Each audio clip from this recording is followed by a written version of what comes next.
Merci Madame la Présidente. Chers collègues, mon intervention porte sur le rapport d'activité et de développement durable.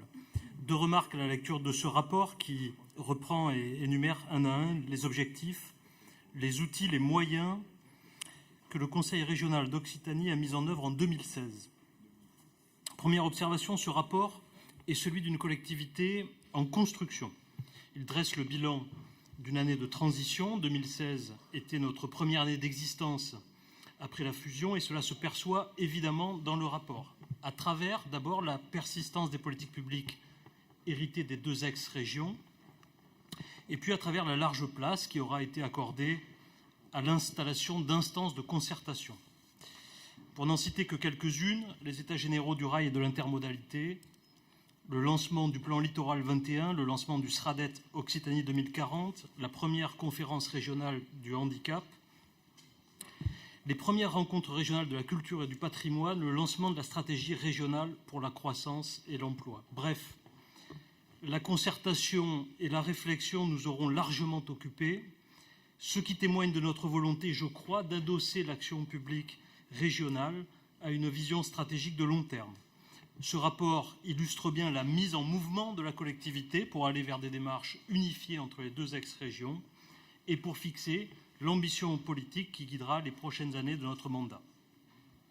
Ma deuxième remarque concerne l'authenticité de la démarche de développement durable qui transparaît dans ce rapport et qui permet, au-delà des mots et des discours, de donner corps à ce concept.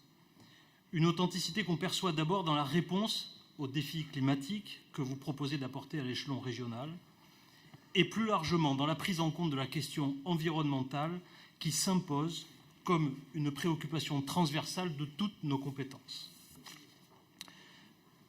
Autre élément qui nous apparaît plaider en faveur d'une réelle volonté d'aménagement durable, la prise en compte des territoires dans leur diversité.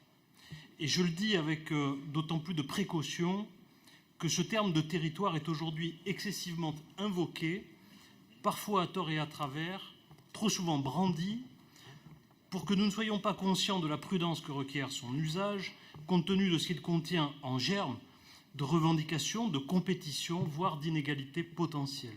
Mais pour le coup, dans une région si grande et si disparate, qui se veut le bras armé d'une République décentralisée, la reconnaissance des territoires nous semble une juste modernisation de l'action publique dans le sens d'un développement durable, respectueux des hommes et de leurs habitats.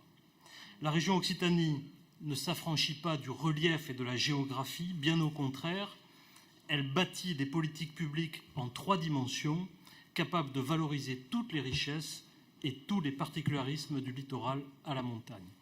Voilà, Madame la Présidente, ce qui nous semblait essentiel de relever dans ce rapport d'activité, que je qualifierais donc de transitoire et de prometteur à la fois. Nous en assumons tous les contours à vos côtés. Je vous remercie.